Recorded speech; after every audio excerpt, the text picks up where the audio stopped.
Ceci est l'histoire d'un homme marqué par une image d'enfance. Que dites-vous? C'est inutile. Je le sais. Mais on ne se bat pas dans l'espoir du succès, non. C'est bien plus beau lorsque c'est inutile. Le cinéaste naît du film et non l'inverse. Je sais même pas de comprendre entièrement les films que je fais. Il y a des choses que je comprends pas. C'est bien un coup. Un appartement, des acteurs, un message. À l'époque, on payait personne dans les courts-métrages. Ce qui est bien, c'est de pas tout comprendre. Tout à coup, cette irruption de vache. Nord-Ouest, Belgrade, Italie demain soir, et après l'Italie. Mais l'Italie, c'est la Bretagne. Je vous repasse mon collègue. Je faisais juste un remplacement. Attends, Plume, j'aime bien ta voix. T'es mariée? Je suis bigame, si tu veux savoir. L'un de mes maris est docker, l'autre catcheur. Mais je passe mon temps à les tromper. Du coup, ils font l'amour ensemble. Je crois qu'ils aiment bien. T'es trop délire, Plume. T'en as d'autres comme ça? Et toi? Bah moi, tu vois, j'ai un petit canot. Tranquille, pour faire des tours dans la rade. Bah, je me disais que j'aimerais mieux le charger avec quelques kilos de plumes qu'avec des kilos de plomb. 87 kilos de plumes. Oui, 87, ça en a fait fuir plus d'un. Ouais, je suis sûr que tu les portes bien, moi. Et vous êtes comment, physiquement? Plutôt grand, 1m78. J'ai les yeux travers, je suis très costaud. Gros, quoi. Non, je te jure, je suis super. Et quel âge? 38. Oh, c'est un peu vieux, ça. Pourquoi, t'as quel âge? C'est pas la question, c'est toi qui te mets sur le marché, pas moi. T'es chauve? Tant Plume, sérieux, t'as quel âge, s'il te plaît? 47. 47? T'es gonflé? Attends, et je dis pas que c'est... Allô? Allô? Oh merde, j'ai fait une fausse manœuvre. T'es complètement folle, toi. C'est des renseignements téléphoniques ici, pas SMS canular. En plus, tu veux te faire élire délégué syndical. Oh, Jean-Mich. Il est 4 heures du mat. Je suis seule dans la vie. Je vais rentrer dans un lit désertique. Un homme m'adresse gentiment la parole. En plus, faut voir comment tu te vendais, là. 47 piges, 90 kilos. T'es révoltant. J'aurais 47 ans et 90 kilos, ça voudrait dire quoi? Oui. Que j'ai plus le droit à l'amour? Oh, vous me faites rire avec vos droits, là. Droit à l'amour, maintenant? D'accord, je te prends au mot. L'amour, c'est pas un droit. C'est un devoir. Ça, vous le savez pas, vous. Il est non-femme. Bonjour, ici Antonin du Cinéma est mort, mais vous n'écoutez pas Le Cinéma est mort, mais une toute nouvelle émission de Canal B qui vous donnera rendez-vous régulièrement pour causer de courts-métrages, ou plutôt pour faire causer de courts-métrages par des cinéastes invités. Je suis en compagnie de Léo Dazin, qui est réalisateur, producteur, et donc que tu seras co-animateur de cette toute nouvelle émission que l'on a baptisée Un court en dit long. Bonjour Léo. Bonjour à tous. Alors je vais très rapidement essayer de répéter un petit peu d'expliquer le contexte de la création de cette émission. C'est que nous avions déjà, avec Le Cinéma est mort, enregistré une émission dédiée au court-métrage, et cette émission était un petit peu un bélier dans une porte, et qu'on a, disons que nous essayons maintenant qu'on a envoyer un petit peu des coups de boutoir, on essaye maintenant de donner envie, de réparer, ouais, un petit peu, c'est ça. Et pour cette première émission, on a une invitée prestigieuse, en tout cas à nos yeux. Il s'agit de Pascal Breton. Bonjour Pascal. Bonjour. Alors, pareil, et on va quand même recontextualiser et dire un petit peu ce que tu as fait, parce que certains de nos auditeurs ne te connaissent peut-être pas. Tu es l'autrice, on va dire. Je sais pas, tu valides ce nom, l'autrice? Je crois que j'aime mieux l'auteur avec un E. Ouais, l'auteur, moi aussi, je préfère en fait. Donc, je vais faire comme tu veux. Je vais dire l'auteur de 2 longs métrages en tout cas, et dont un a été plus diffusé, a été plus vu peut-être, en tout cas est plus disponible. Vous pouvez le voir parce qu'il est sorti en vidéo, tout simplement. Le premier, Illumination, est plus difficile à voir. On a eu droit à une projection grâce à ta propre copie 35 mm il y a quelques semaines au Ciné TNB et c'était fantastique. Mais ton deuxième long métrage date de 2014. Non, il a été tourné en 2014, mais il est sorti la post-prod a été très longue et il est sorti en 2016. Et donc il s'agissait de Suite armoricaine qui, moi, en tout cas à mes yeux, j'ai eu l'occasion de l'écrire et de le dire dans Le Cinéma est mort, un des plus beaux films français moi que j'ai vu dans les années 2010, un film d'une très belle ambition. Voilà, je ne vais pas m'étendre là-dessus. Et tu es aussi l'auteur de plusieurs courts-métrages, notamment 4, moi, que j'ai pu voir. La 8e nuit, La réserve, Les filles du 12 et La chambre des parents, dont on va parler un peu plus avant. Je pense que toi, tu voulais nous parler plus du rapport que tu avais pu avoir avec le travail de Pascal Breton. Oui, et qui est un rapport très distant. Au départ, j'ai entendu parler de Pascal quand j'étais étudiant à l'université de Rennes 2, où avec un ami à moi, on était allé voir un long métrage qui s'appelle Les lendemains de Bénédicte Pagnot. Et en sortant de cette séance, on n'avait pas été convaincus par le film, et on essayait de lister ce qui nous avait déplu dans ce film. Et au fur et à mesure, on se faisait la réflexion, mais en fait, qu'est-ce qui nous a plu dans la production locale de fiction. Et on avait un peu de mal à trouver, parce qu'en plus on commençait un petit peu à s'intéresser au court-métrage, on allait à Brest, on allait au Festival du film de l'Ouest, on peinait un petit peu à trouver des élans esthétiques, on va dire.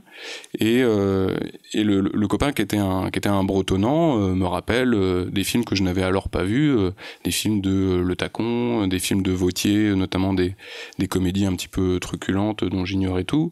Et puis un petit peu comme un où il y avait aussi, je me souviens d'un film que lui pour le coup j'avais vu qui s'appelle Nous, dont je ne me rappelle pas des réalisateurs. L'ami me rappelle en film très récent, mais si, il y a Les filles du 12. Et Les filles du 12, alors je l'avais pas vu, quoi. J'ai juste entendu parler de ce nom Pascal Breton.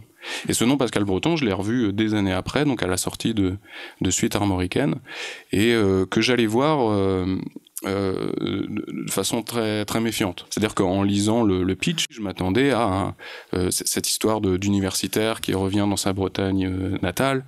Moi, ça me plaisait pas beaucoup. Tous les films que j'ai vus qui se passaient à Rennes ne me plaisaient pas énormément. Si en plus on tourne à l'université de Rennes 2, donc j'avais plein d'exemples dans ma tête de films tournés à l'université de Rennes 2, j'avais l'impression que c'était impossible à filmer. Et en fait, sur chacun de mes a priori, j'ai été surpris, j'ai été bluffé, etc. Et pour moi, maintenant, Pascal Breton, c'est devenu une forme, depuis Suite armoricaine en tout cas, une forme de synonyme de à la fois quelque chose de très sophistiqué, d'intellectuel, et en même temps très mystérieux et très corporel. Donc une suite de paradoxes, on va dire. Et ce qui fait que j'ai récemment vu avec surprise et enthousiasme tous tes courts-métrages, Pascal. Voilà. On s'écoute un petit extrait de La réserve. Vous arrive-t-il de penser, Klaus, que vous n'êtes rien ? Oui, souvent. Enfin, ça m'arrive, oui. Et de vous dire que vous devriez être tout ? Non, ça pourrait être mieux des fois, mais tout, ce serait exagéré. Tu vois, Mandel, c'en est bien fini de la lutte des classes. Une civilisation du demi-désir est une civilisation asthmatique. Le Vésuve n'a pas été façonné avec une râpe à muscade.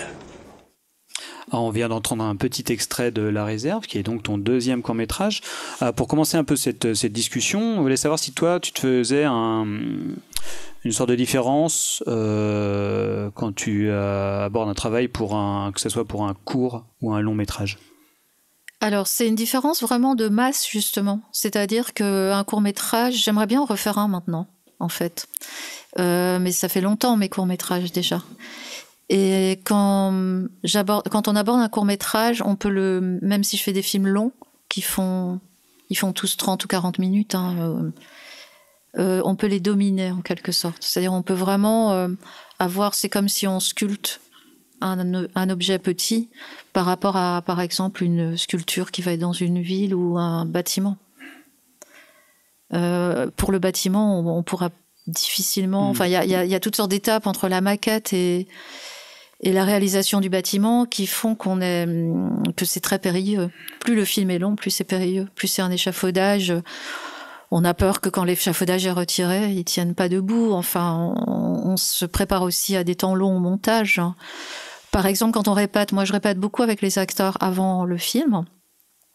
Et je me suis pas rendu compte tout de suite quand j'ai fait Illumination, mon premier long métrage, que les acteurs avaient oublié ce qu'on avait répété quand on tournait les scènes de la fin.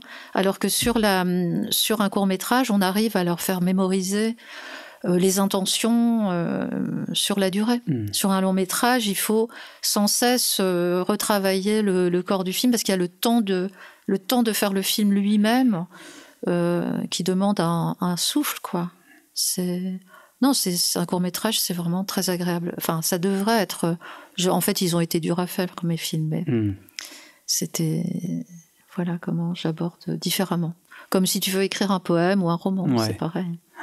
Et ce que disait Léo pour présenter un peu ton travail, c'est quelque chose qui nous a marqué, même tous les deux, en revoyant un peu tes courts-métrages, enfin qu'on a découvert en fait, tes courts-métrages. C'est justement ce rapport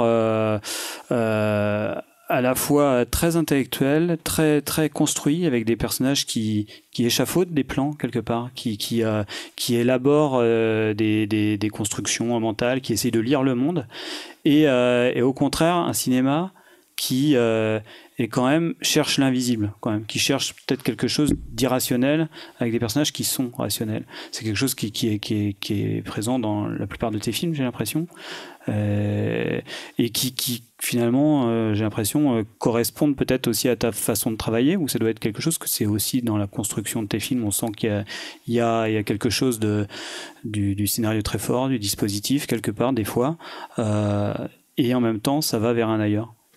Mais c'est vraiment intéressant que vous résumiez, parce qu'en fait, personne n'a jamais écrit un article sur l'ensemble de mes films. T'as pas encore de monographie. Non. Michel Simon s'est pas encore occupé de ton cas.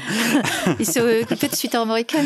J'ai beaucoup aimé les questions qu'il m'a posées d'ailleurs, et c'est un critique pour qui j'ai vraiment du respect. Mais donc en fait, là, ce que tu extrais, même, ou ce que disait Léo tout à l'heure aussi, c'était vraiment intéressant de l'écouter pour moi. Parce qu'effectivement, quand je vous entendais, là, je trouvais... pour vous dire, la première fois que mes 2 longs métrages ont été diffusés dans la même journée, c'est arrivé seulement l'an dernier. Donc, à Brest. Et puis là, ça va se refaire à Paris. Enfin, à Saint-Denis, à l'écran de Saint-Denis, qui est une bonne salle. Et ils vont passer les 2 films aussi, peut-être à quelques jours d'intervalle ou...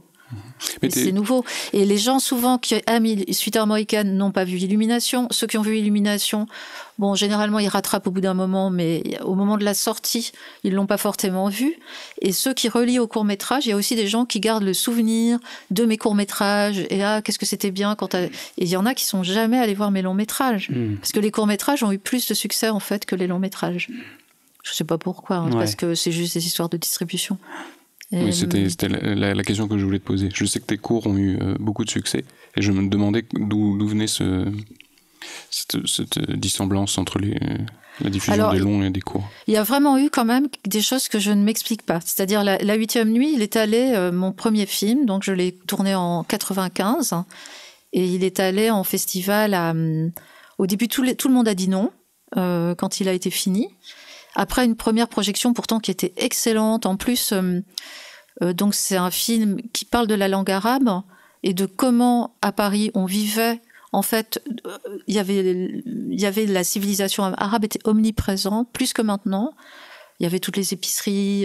Maintenant, Paris est beaucoup plus compartimenté, mais à l'époque, et c'était une langue où on entendait parler, une ville où on entendait parler arabe tout le temps. Et donc, c'était au moment du GIA. Donc tous les acteurs algériens, réalisateurs algériens qui se réfugiaient en France pour pas être assassinés là-bas, passaient dans mon bureau de casting qui était dans la cuisine de la production. Et ils se disaient, ouais, il y a un casting d'arabe. Bon, ils se passaient le mot. En réalité, souvent, ils n'avaient pas grand-chose ils cherchaient même pas forcément à se faire engager comme acteur, surtout une fois qu'ils comprenaient qu'il y avait pas d'argent. À l'époque, on payait personne dans les courts-métrages. Mais en revanche, on discutait. Puis comme j'ai grandi 3 années de mon enfance en Algérie, voilà. Et du coup, on a eu une salle vraiment très mélangée comme public, et ça riait énormément. Mais surtout tous les Maghrébins qui sont venus, ils étaient morts de rire. Et ils étaient contents aussi parce qu'à la fin, il y a un diplomate. Alors ils aimaient qu'il y ait la figure aussi d'un arabe très lettré qui fait une traduction en nuit. Donc c'était très très joyeux. Après, il y a des gens à Paris qui ont dit que mon film était raciste. J'ai dit, s'il l'est, peut-être qu'il l'est. Je sais pas, c'est pas toujours facile de ne pas être raciste, comme pour un homme de ne jamais être macho. C'est pas facile. Mais s'il l'était, je pense que les réalisateurs algériens que je connais à Paris me l'auraient dit. Or, ils aiment beaucoup le film. J'ai même entendu à ce moment-là, ah oui, mais c'est pas eux qui peuvent juger. Bon, alors c'est qui? Si c'est ni la personne incriminée, ni celui qui est à l'extérieur et qui essaie de réfléchir, c'est qui? Donc voilà. Mais après, ce qui s'est passé, c'est que le film est allé à Angers. Il a été primé à Angers d'abord. C'est le premier prix que j'ai eu. C'était bien. Sur le scénario. Et puis ensuite, à Clermont-Ferrand, j'ai eu le grand prix, le prix de la meilleure première œuvre. Et là, il y a eu un succès vraiment énorme. Il y avait plein de réalisateurs qui étaient jaloux et tout ça. François Ozon me détestait parce qu'il avait 2 films en compétition et c'était la star.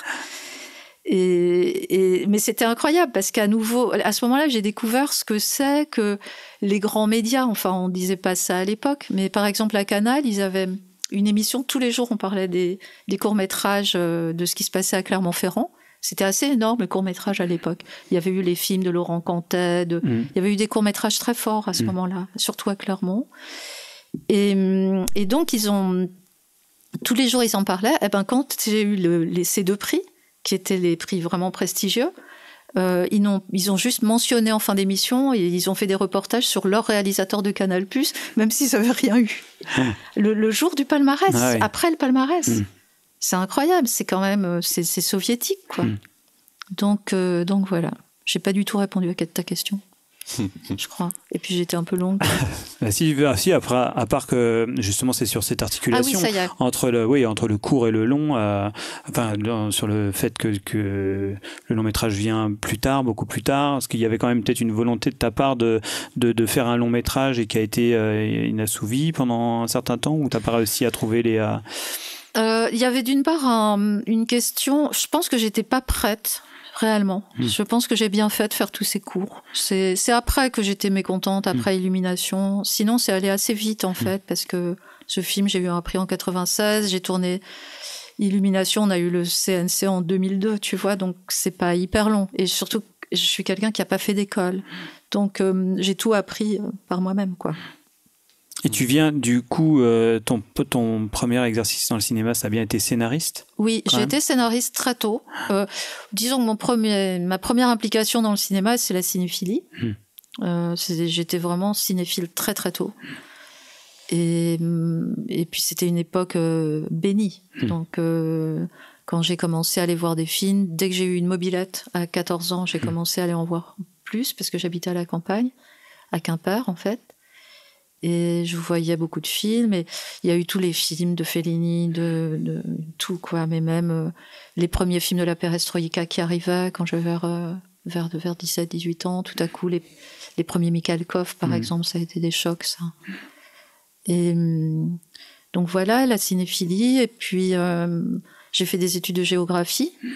J'ai fait Hippocagne, Cagne, et ensuite géographie.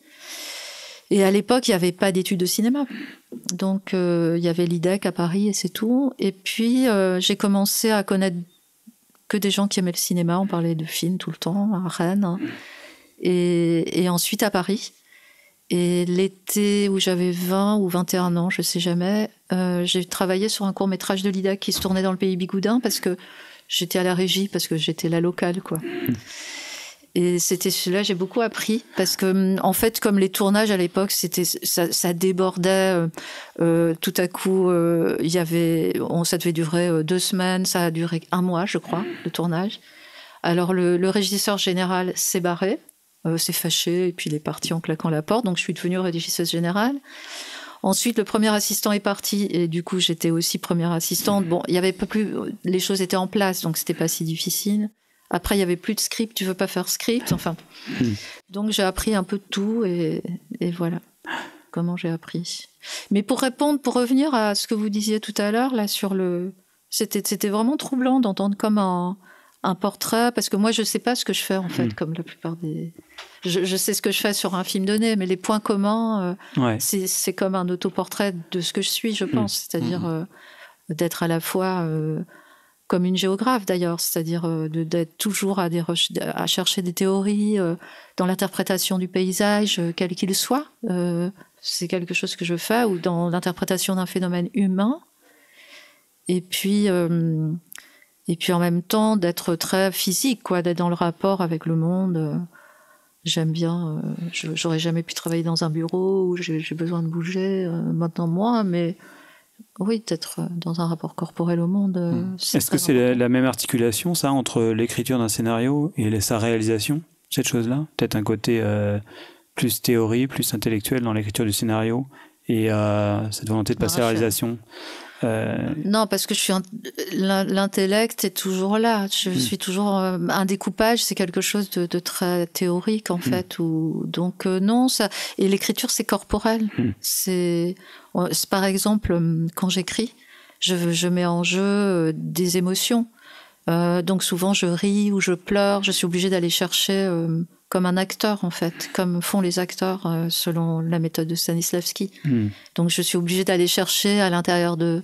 Parfois je trouve pas, donc la vie intervient aussi dans l'écriture et tout à coup je tombe sur ce qui me fait avancer dans le scénario, parfois par une promenade, par une soirée, en voyant des gens. Donc non, c'est un mélange des deux, c'est une manière d'être qui est peut-être un peu une manière d'être aussi c'est peut-être un point commun quand même avec cette génération dont je fais partie et dont on parlait, malgré tout.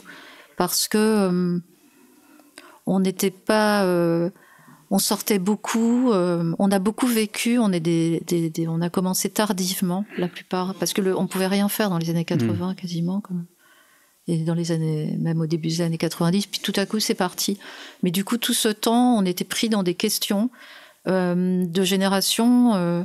où par exemple le rock était beaucoup plus important que tous les autres arts, enfin la prestation de musique, de chant, et puis aussi où il y a eu l'épidémie de sida qui a joué un rôle très important, qui nous a aussi tous retardés parce que à partir du milieu et surtout de la fin des années 80, on avait tous des amis qui mouraient. Donc on était à l'hôpital. Alors certains, ça donnait Robin Campillo et quelques autres, pas que lui en a parlé, se sont beaucoup investis dans un militantisme. Mais même si on n'était pas militant, on était... on allait voir les amis à l'hôpital, on soutenait les gens, les familles les laissaient tomber. C'était quelque chose d'épouvantable. Et puis on avait peur pour nous aussi.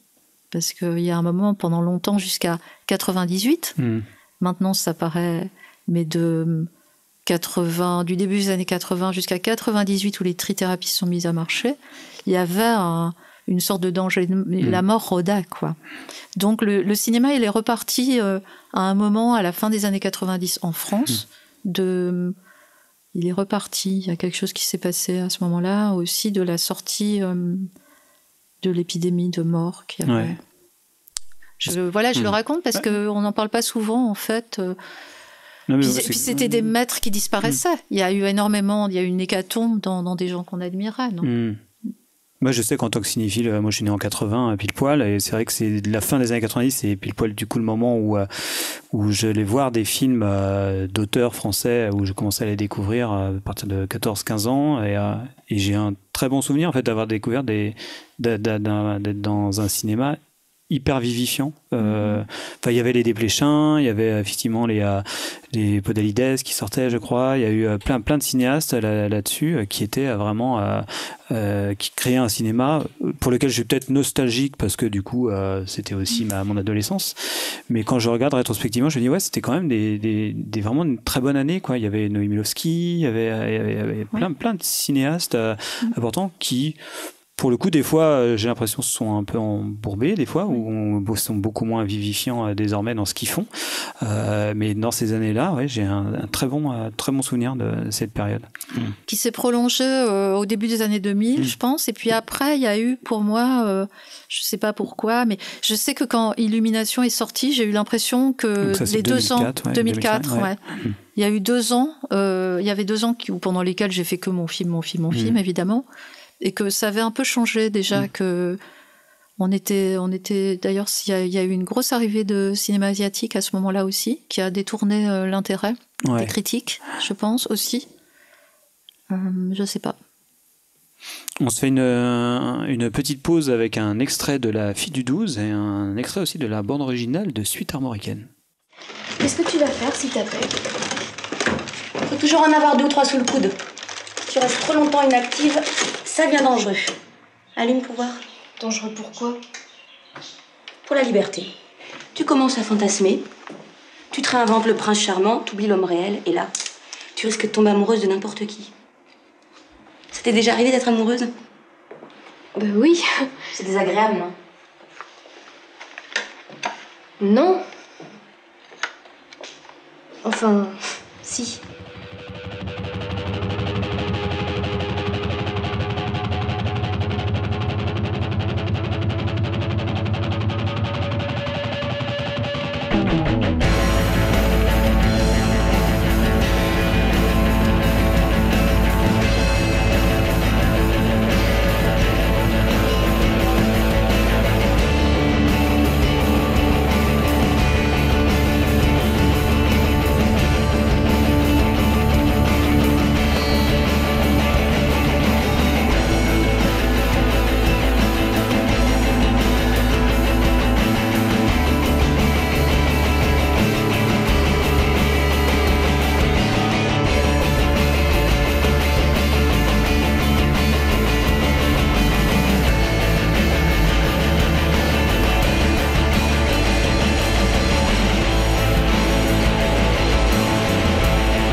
compagnie de Pascal Breton et avec mon compadre Léo, pour revenir un petit peu là-dessus. Donc on était en train de parler un peu de la situation du cinéma d'auteurs français fin des années 90 et début 2000. Moi je serais intéressant que tu nous parles de ça là, sur cette différence d'environnement, que ce soit un environnement peut-être des changements économiques, mais des changements d'un rapport au public à ce cinéma-là, des difficultés ou au contraire des facilités qu'il y a pu avoir pour réaliser des nouveaux films sur les différents courts-métrages et les longs-métrages que tu as fait. Ce qui est étonnant, c'est vrai que les deux longs-métrages que tu as pu faire, finalement, c'est donc Illumination, Suite armoricaine, ont été produits de façon très particulière, dans le sens où le premier, c'est le célèbre producteur pirate Paulo Branco qui le produit, donc on est quand même dans quelque chose un peu rocambolesque. Enfin, oui, c'est ça, on se demandait même avec Antonin comment ça se faisait que toi qui réalises des films extrêmement bien ou très scénarisé, du moins, avec très dialogué, quelque chose de l'ordre d'une concision, d'une synthèse.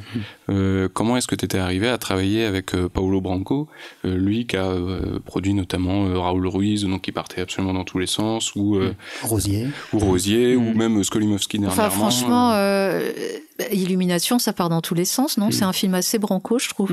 Non, c'est vrai, ouais. Même si c'est...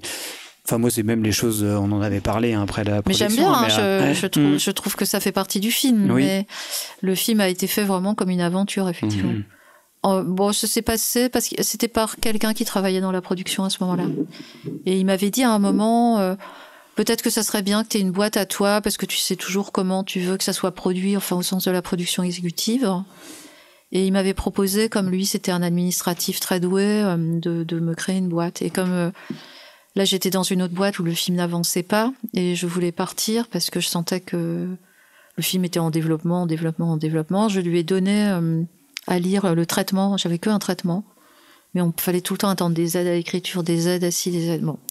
Et il m'a dit la célèbre phrase « Bon, c'est bon, il y a un film, là. » Puis il m'a dit « Tu sais, j'ai réfléchi, je suis chez Branco et je vais le faire lire à Paolo. » Donc, je me suis dit « Bon, j'ai pris conseil auprès d'amis qui avaient travaillé avec lui, qui me disaient « Bon, tu signes pour un film et pas pour deux. Il est capable de faire signer un peu comme la Warner. » Et un ami qui était plus jeune que moi qui m'a dit « Bon, vas-y, mais moi, je me sens trop vieux. » Il avait fait un film chez lui. Enfin, moi, j'avais 34 ans. Non, moi, j'avais plus. J'avais 40 ans à ce moment-là. Je confonds avec eux. Mais lui avait 35, quoi. Donc, et c'est vrai que c'est très fatigant. Et voilà. Donc, moi, je suis contente d'avoir fait un film avec Branco. Je ne vais pas entrer dans les détails, mais je suis contente de l'avoir fait. En fait, t'en as fait deux, non ? Non, j'ai fait un seul film chez lui. J'ai fait Illumination. Le film n'a pas du tout marché. Il a pas. En revanche, Paolo, comme producteur, c'est vraiment étonnant parce que c'est quelqu'un qui a un instinct, une relation très instinctive au cinéma. Et c'est intéressant de faire un film. En revanche, la sortie comme distributeur, c'est un problème, quoi. Et en plus, Paolo arrivait un peu à la fin de sa bonne étoile dans la relation avec les festivals. Et du coup, Illumination n'est pas allé à Cannes, alors qu'il aurait dû, je pense, être... Enfin, Paolo pensait qu'il serait au moins à la quinzaine, enfin, qu'il serait à la quinzaine, quoi. Donc, le film a eu une carrière en retard en festival après la sortie, ce qui était nul. Il l'a sorti tout de suite. Et c'est après qu'il est allé à Turin, il a eu un prix à Rotterdam... Il a été à San Francisco, au Festival international, donc il a fait... Et partout, je tombais sur des critiques français qui me disaient « Bon, allez, on va faire quelque chose à la sortie, j'adore, et tout ça. » Je disais « Mais il est déjà sorti, il s'était pas rendu compte. » Voilà.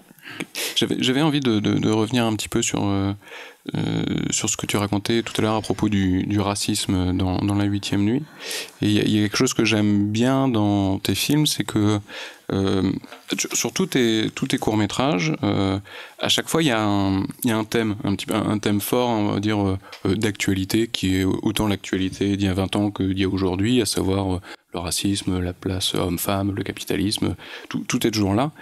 Mais contrairement à la grosse tendance aujourd'hui d'en faire le film, c'est-à-dire d'en faire le message, c'est-à-dire que le film commence par nous parler de ça et va terminer sur une conclusion à propos de ça, systématiquement dans tes films, c'est une partie d'un tout. C'est-à-dire que lorsque dans Les Filles du 12 par exemple, où on a l'impression que tu t'inverses un peu les stéréotypes de machisme garçon chez les filles, et ben ça quelque part ça vient en petite touche comique, mais à aucun moment ce n'est le cœur du film. Il y a toujours quelque chose qui passe en contrebande lorsque tu fais la 8e nuit. Là, on est donc sur les a priori sur les Marocains, ou plus généralement sur les Arabes. Et sauf que ça, c'est pareil.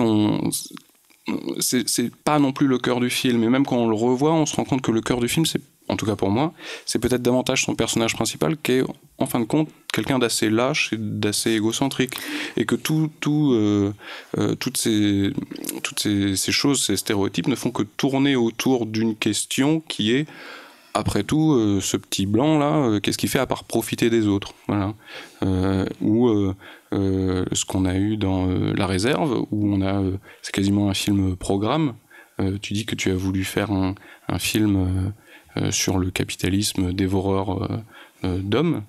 Et je pense que ce film est suffisamment bien fait pour qu'on puisse comprendre le film autrement.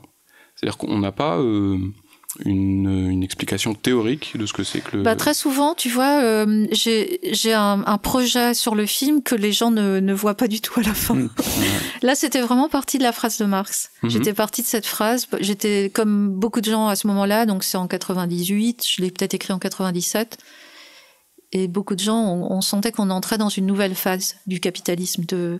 Il y avait eu la chute du mur de Berlin, et puis tout à coup, le capitalisme avait commencé à occuper tout l'espace, et ça commençait à être violent pour nous. C'est-à-dire, on ne pouvait plus vivre comme Edwin Sotiris, qui se débrouille, il fait ses petits trucs, il vit dans un appart, il y a un copain qui vient.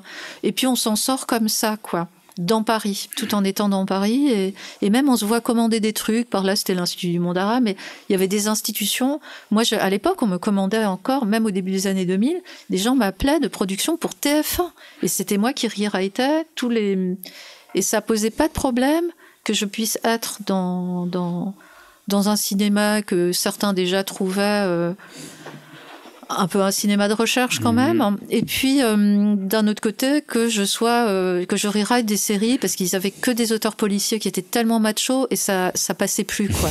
des mecs de 70 ans qui écrivaient que des polars où les nanas étaient toujours enfin vous voyez, genre comme dans San Antonio, quoi. Et du coup je réécrivais. On va apprendre que tu as écrit des tas de commissaires Régnier. Non, je l'ai pas fait beaucoup, mais je l'ai fait. Non, mais j'ai écrit, je réécrivais les dialogues, c'était très bien payé. Donc du coup, on arrivait à survivre, à faire ce qu'on voulait sans être payé. Par exemple, tous mes courts-métrages, j'étais pas payée sur mes courts-métrages. J'ai eu un peu d'argent sur les diffusions après coup, mais j'ai pas eu d'argent, j'ai pas été payée du tout pendant que je faisais les films. Et c'est des droits d'auteur sur les diffusions. Heureusement, ils passaient à la télé, parce que Suite armoricaine, c'est un film qui n'a été acheté par... Il n'est passé sur aucune chaîne de télé, quand même. C'est vraiment une autre époque. C'est mon premier film à qui ça arrive, auquel ça arrive. Et donc voilà, on passait d'un truc à l'autre. Et tout à coup, 97, 98, on a senti que ça changeait. Et on était tous assez déprimés, d'ailleurs. C'était assez déprimant, cette époque-là. Et voilà, donc j'ai réfléchi à cette sensation qu'on sentait que ça nous arrivait dans la chair, quoi. Enfin, toujours le capitalisme s'attaque à la chair, je pense, mais là, on le sentait vraiment, qu'on allait devenir l'objet ultime de la marchandise ultime, c'est l'être humain. Et là, on le voit très très clairement maintenant, mais ça commençait à être visible là. Mais après, j'ai ce projet-là, moi, ça me guide énormément. Et parfois même, je les oublie après. Mais c'est comme quand je disais j'avais aussi sur Suite armoricaine tout un schéma de... j'ai presque des formules mathématiques, en fait, que je peux à peine dire. Voilà, donc je les oublie après. Après, il reste le film, les gens voient l'histoire, ils aiment bien les personnages. Bon, on peut retomber sur... Mais il y a toujours un endroit où il y a toujours un secret à l'intérieur. Donc dans la 8e nuit, le secret, je pense qu'il est dans le rêve. Et je pense que le secret est toujours dans les rêves, parce qu'il y a toujours un rêve dans mes films. Et donc dans la 8e nuit, je pense qu'il est dans le rêve, c'est-à-dire l'idée du miroir, en fait. Il y a une inversion du temps, une inversion il y a un jeu avec la pellicule qui est renversée. On a mis la caméra tête bêche pour le faire. J'ai un livre de trucage Super 8 dont je me sers depuis toujours. Il faut mettre la pellicule à l'envers dans le magasin et retourner la caméra. En retournant physiquement la caméra, vous voyez ce que je veux dire ? Et en inversant il faut faire les deux. Et là, on réussit à inverser le temps. Mais comme en plus, c'était pas de la double perfo, ça a été encore plus compliqué. Il a fallu qu'on fasse un truc. C'est très réussi dans le film. Oui, et on a cette sensation. Alors c'est dommage. J'ai des mauvaises versions. Il y avait un son très beau là-dessus quand même, qu'on n'entend pas vraiment. Donc je pense que à chaque fois ça se retrouve dans le rêve, mais j'en sais rien vraiment moi-même. Le fait de voir pourquoi les sphinx dans Villejean, c'est sans doute l'endroit où ça se passe. C'est à voir avec la langue bretonne aussi, parce que ça c'est dans Suite armoricaine, mais aussi dans la 8e nuit. C'est seulement quand j'ai fini le film que je me suis dit mais je parle de la langue bretonne, en fait. C'est-à-dire la langue que je devrais savoir parler et que je ne sais pas parler, que mes grands-parents et mes parents parlaient. Tu ne te dis ça qu'à l'issue du film ? Ouais. Parce que j'ai l'impression que... Enfin, moi, c'est ce qui m'avait sauté... Dans la 8e nuit. Ah non, dans la 8e nuit. Oui, pardon, c'est-à-dire la langue arabe joue le rôle de langue bretonne. Comme, parce qu'en plus, j'ai grandi un peu en Algérie, donc ça se superposait et donc c'est pour ça qu'il y a cette histoire de passer à travers le miroir. Voilà. Oui, il faut de l'énigme. Ce qui est bien, c'est de pas tout comprendre. Mais je sais même pas de comprendre entièrement les films que je fais. Il y a des choses que je comprends pas. D'ailleurs, je les écris de manière expérimentale. Je les écris pas. Je maîtrise pas tout, même si je joue avec les théories. On peut jouer avec les théories tout le temps, mais c'est comme jouer aux échecs, quoi. Mais en fait, par exemple, là, je termine un scénario, et de plus en plus, je ne cherche pas à savoir ce que je vais faire pas dans la scène suivante, mais j'essaie d'avancer et je me dis ça va pas, et je jette au fur et à mesure. Et c'est comme ça que pour être surprise par le matériau qui m'arrive presque inconsciemment, en fait. C'est assez difficile comme méthode, en fait, je trouve, mais j'arrive plus à travailler autrement. Si je sais d'avance, parce que c'est facile, j'ai tellement été scénariste, je peux écrire n'importe quelle histoire en réalité. Là, je donne peut-être l'impression de me vanter, mais il n'y a pas 250 manières, quoi. Donc là, c'est pour ça, voir des séries ou des films où c'est pas écrit, enfin, je m'ennuie vraiment beaucoup dans la plupart des films. Mais c'est ça que je trouve très fort dans tes films, c'est en fait le fait d'avoir découvert tes courts-métrages. En fait, j'ai eu des flashs de suite armoricaine que j'ai vus il y a de ça des années. C'est-à-dire que j'ai retrouvé des éléments, mais que j'avais oubliés. C'est-à-dire que suite armoricaine, en fait, finalement, la trame, je ne sais plus exactement ce qu'elle raconte. Je me souviens vaguement du contexte global, à savoir d'une histoire croisée entre deux personnages qui cherchent quelque chose et puis qui trouvent autre chose. Grosso modo, c'est ça. Et je me souvenais, en fait, en voyant les cours de tout à coup cette irruption de vache dans Suite armoricaine, où là tu parlais du rêve tout à l'heure, où c'est quelque chose de très naturaliste pour le coup, sauf que en salle de cinéma, cette irruption de vache m'est paru complètement fantastique. C'est-à-dire que j'ai eu des images qui sont superposées devant tes cours. C'était écrit les vaches dans le scénario, sauf que ce qui n'était pas écrit, c'est que et qu'on a découvert pendant qu'on tournait, on était dans la voiture en train de filmer, et il y a un virage comme ça, une colline, et on retourne au même endroit et les vaches ressurgissent. Donc ce qu'on a appelé la double vache. Je sais pas pourquoi on disait ça au montage ou au tournage. On recommence la double vache ou pas. Et du coup, je suis allée voir les paysans avec mon assistant et ils ont dit, de toute façon, on passe toujours par là. Donc le truc va se refaire tout seul. Et il fallait qu'il y ait la même surprise, et parce que les acteurs ont ri à la première prise. Enfin, ils ont ri, ils savaient, Valérie Dréville, évidemment, on peut continuer de tourner, elle est dans son personnage, mais il y avait un truc amusant. Et du coup, on a fait 4 prises avec la double vache, effectivement. Et j'avais également un souvenir fort, même si c'est pas le cœur du film, mais d'un érotisme très, très marqué dans Suite armoricaine, notamment après cette scène de bois où la jeune fille, je ne sais plus pour quelle raison, n'a plus de culotte et se fait porter... Parce qu'il fait chaud, Léo. Oui, mais je l'avais oublié. Se fait porter sur les épaules du garçon qui est joué par Kaou. Et il m'était resté quelque chose de très fort de cette image-là. Et en revoyant tes cours, et pareil, systématiquement, je trouve qu'il y a toujours une pointe extrêmement... direct, érotique, comment expliquer, c'est pas que c'est vulgaire, mais c'est trivial. C'est trivial, voilà. C'est très trivial. Et ces choses-là m'impressionnent vraiment la rétine ou le cerveau, ce qui fait que j'ai des flashs de choses qui reviennent, alors même que tu es scénariste, que tu es dialoguiste, que le cœur de ton métier peut-être, où on pourrait penser que ce serait la scénario, la trame, ce qui se joue entre les personnages. Et en fait, ce qui se dégage, chez moi en tout cas, de tes films, c'est des impressions visuelles et sensorielles extrêmement fortes. Bah oui. Je suis réalisatrice aussi. Mais oui. Et puis après, en fait, j'ai du mal. Et là, à nouveau, dans le scénario que je termine, il devait y avoir des scènes érotiques, parce que le scénario s'y prêtait plus. C'est-à-dire, faut vraiment filmer des scènes d'amour. Et en fait, je me rends compte que j'ai pas envie, j'ai pas très envie de filmer des scènes érotiques, parce que j'ai pas envie de le faire jouer aux acteurs, de leur faire jouer, d'aller trop loin dans leur faire, voilà. Et après, face à une scène d'amour physique au cinéma, il y a toujours cette question de jusqu'où on est allé demander aux acteurs, comment ça s'est négocié, etc. Parce que même pour installer la scène de Yon et Lydie, qui ont leur dialogue érotique, après avoir fait l'amour, on le comprend comme ça, c'est très très long d'installer ça. Je leur ai parlé à l'avance, je leur ai parlé séparément. Qu'est-ce qu'on gardait? Parce qu'on a fait un plan un plus large qu'on a coupé. Finalement, on a gardé que le très gros plan des visages, qui était plus fort. Il y avait 2 plans. Et qu'est-ce qu'on garde comme habit en dessous, sous le drap? Voilà, et on parle longuement.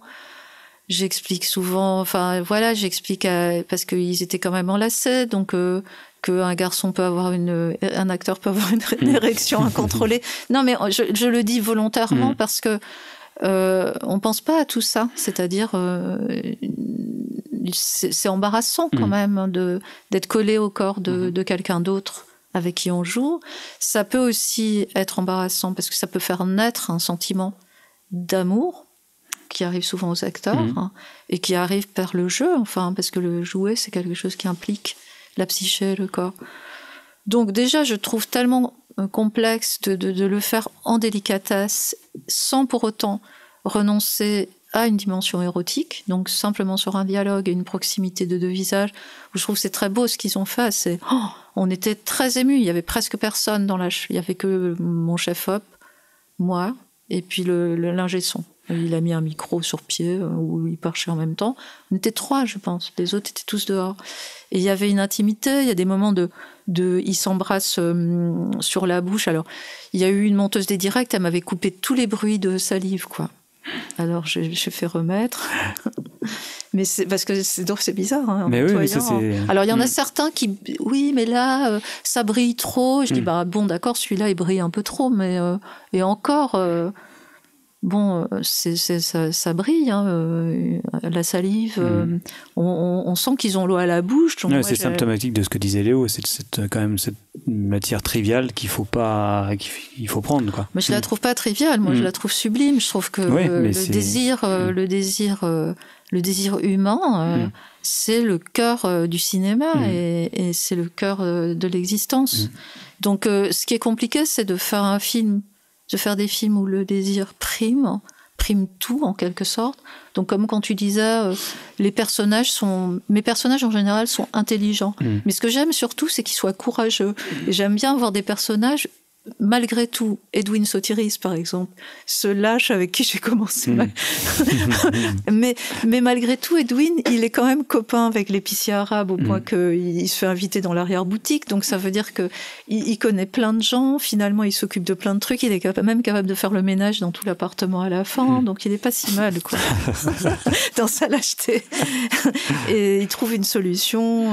Et puis c'est peut-être un bon poète. Et j'espère qu'on se le dit quand il lit un sonnet de Shakespeare en dégivrant son frigo. Et voilà. Mais oui, c'est ça, en fait, cette question la question de la sexualité, elle vient tout le temps sur les personnages. Je me demande toujours quelle sexualité ont mes personnages. Donc, alors que dans la vie, je ne suis pas comme les gens qui se demandent toujours. J'ai des amis qui sont comme ça, moi je ne le suis pas. Mais quand j'ai un personnage, j'ai besoin de savoir comment il aime. C'est parce que qu'est-ce qu'il y a de très intéressant à faire sur Terre, à part aimer Non, mais aimer, bon, là, on peut le prendre au sens plus large, mais être guidé, je crois que c'est Spinoza qui disait que ce qui nous définit le plus, c'est nos attachements, quoi, ce vers quoi on est attiré. C'est ça, un humain. Pulsion. Ouais, c'est ce qu'on ressent très fortement de toute façon dans tous tes films. J'ai l'impression que c'est quand même, ça parle. Il y a vraiment ça qui est au cœur de tout, cette question du désir, de la pulsion, un truc un peu incontrôlé, mais sur lequel ils essayent de mettre quand même de l'intellect, quoi, pour aboutir. Mais oui, il y a vraiment ça. Et après, c'est presque aussi dans une croyance dans le cinéma que le cinéma va réveiller pas d'une façon d'édification, mais parfois en blaguant, je fais des films d'édification. C'est-à-dire qu'à chaque fois, c'est pour comment dire, réussir à faire retourner, à faire communier avec quelque chose. Oui, communier en fait. Hein. Donc j'aime la réconciliation en fait. Donc la 8e nuit, je l'ai fait au moment de ces attentats du GIA. Donc c'était pas simple, hein, parce que il y avait des tensions très très fortes. Il y a eu des attentats très meurtriers à Paris, juste les années d'avant, les 2 années d'avant. On va peut-être, je crois qu'il va être peut-être temps de finir. On voulait t'entendre parler sur des courts-métrages qui t'ont beaucoup plu dernièrement, de Antoine Hervé, avec qui tu avais été jury au dernier Festival du film de l'Ouest. Et vu que le projet de l'émission Un cours en dit long, ça sera aussi faire parler des cinéastes du travail d'autres cinéastes, on voulait que tu nous dises un petit mot sur les films d'Antoine Hervé, dont certains sont visibles sur YouTube. Alors, qu'est-ce qui m'a j'ai vraiment eu l'impression de voir un cinéma très très nouveau, un cinéma du réel extrêmement poétique en même temps. Comme la sensation, vous voyez, quand on va la première fois dans une fête foraine pour ados, quand on a été que sur le manège, puis tout à coup les parents sont d'accord, et puis il y a tous les trucs à sensation. Et tout à coup, ou la première fois qu'on va vraiment dans une boîte de nuit, dans un truc, bon, ces films donnent cette sensation-là, une espèce de bombardement au montage et au son. Les cadres sont extrêmement beaux. Le montage est vraiment d'une virtuosité qui m'a beaucoup plu dans l'utilisation dans la manière dont il détache le son de l'image. Du coup, à chaque fois, c'est une sorte de cauchemar de sortie en Chine, parce que ça se passe en Chine. Et ce qui m'a le plus plu, c'est à quel point, au bout du compte, il y a une espèce d'abandon de la caméra. C'est-à-dire, la caméra est comme un objet pas du tout respecté. Et ça, je me suis dit que c'était un truc de maintenant, parce que c'est presque un portable ou un appareil photo. Donc la caméra, tout à coup, se retrouve sur un tapis roulant de restaurants asiatiques. Elle se retrouve, les gens viennent demander des clopes, ou des mendiants viennent demander des clopes au réalisateur, ils viennent se mettre devant la caméra, et lui, il garde ça au montage. Du coup, comme si la caméra, et c'est pas comme si, parce que c'est ce que c'est devenu, c'est-à-dire la caméra, elle est là partout comme un objet qui n'est plus du tout un objet qui crée un tropisme dans l'espace, comme c'était le cas avant. Il y avait une caméra, c'était énorme. Et peut-être qu'on peut juste rappeler de quoi parle The Big Guy Is Here. Si tu en es capable, Léo. Oui.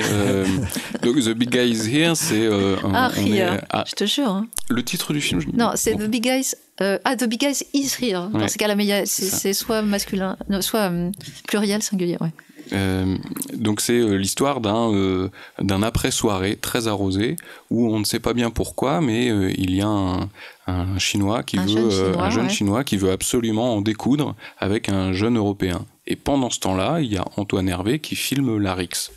Et on découvre au fur et à mesure du film qu'ils viennent de passer une soirée très arrosée avec des mafieux locaux, et que le jeune Chinois est un apprenti mafieux, et que apparemment donc l'un des deux blancs aurait troublé son honneur, ou aurait à un moment donné l'aurait mis en porte-à-faux vis-à-vis de sur une réclamation de boîte de nuit à un moment. Ouais, c'est là ça. Que boum boum boum boum, et non boum boum boum boum, mais c'est incompréhensible. Ouais, alors dans cette ambiance de fin de soirée, petit à petit Antoine Hervé qui filme, petit à petit le corps du cinéaste, d'Antoine, apparaît sous une forme il est terrassé par son propre film, puisqu'il se retrouve littéralement par terre. Probablement dans le même état que les gens qui le filment. Certainement, mais il continue à cadrer très bien quand même.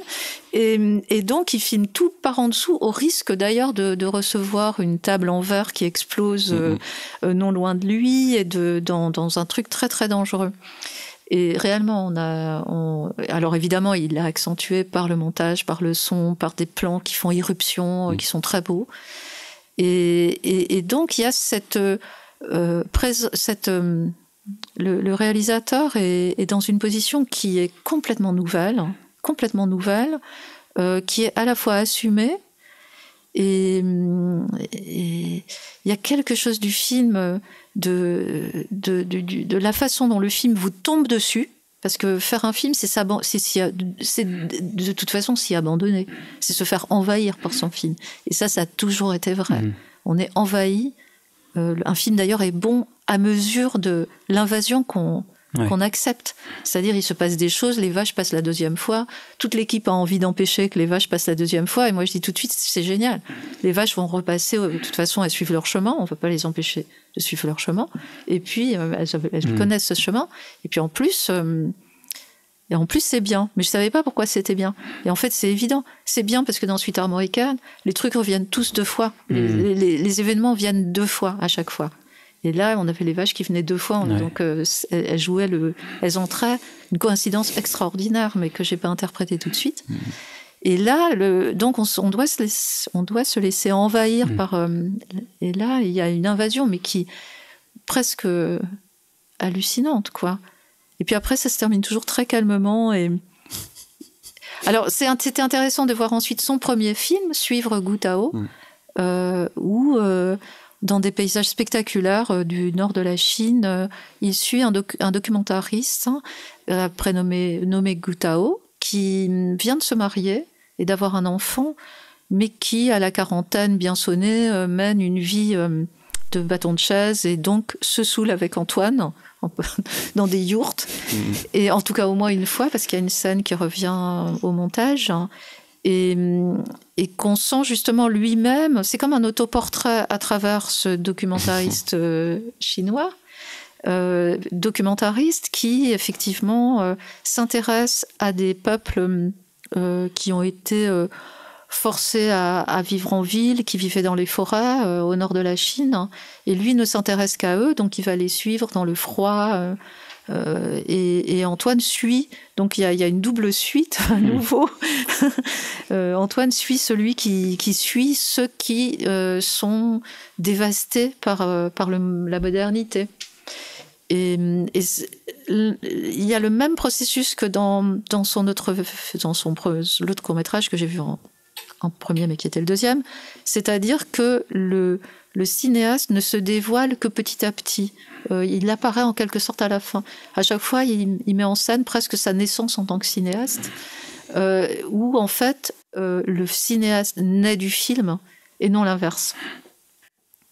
C'est très important, ça. Ouais. Or, c'est un processus que j'aime beaucoup dans le cinéma, où je pense que chaque film nous fait naître, qu'on n'a pas le choix, en fait. On est obligé d'être dans cette maison-là. Cette maison dans laquelle on s'enferme pour faire un film va devenir une sorte de matrice de nous-mêmes, dont il faut sortir à la fin, comme Klaus de la réserve, quoi. Et donc, je trouve que ces films racontent extrêmement bien le processus d'extraction du cœur de la réalité qu'il cherche à atteindre, que tout cinéaste cherche à atteindre. Il réussit à le faire là dans des films documentaires très courts, parce qu'à chaque fois il y a l'idée, il y a Gu Tao qui dit ça y est, j'ai mon dernier plan, ça va être ce prêtre qui marche seul. Alors on voit le prêtre qui marche seul, nous on trouve le plan pas très intéressant d'ailleurs, enfin, pas plus intéressant qu'un autre, mais on a vu avant qu'il est heureux, il sait que c'est la fin de son film. Alors on ne sait pas quel est son film. Il y a un humour incroyable, et il y a quelque chose d'extrêmement tendre qui se dégage dans toute cette brutalité, dans toute cette alcoolémie, cette errance, cet abandon, quelque chose se dégage d'extrêmement tendre et drôle. Les deux vont souvent ensemble d'ailleurs. Merci Pascal Breton de nous avoir accompagnés pour cette première émission. Merci Léo, et puis merci à tous. On vous dit à très vite pour deux nouveaux cinéastes, un ou une cinéaste qui viendra parler du travail d'un ou une cinéaste. Merci à vous, salut.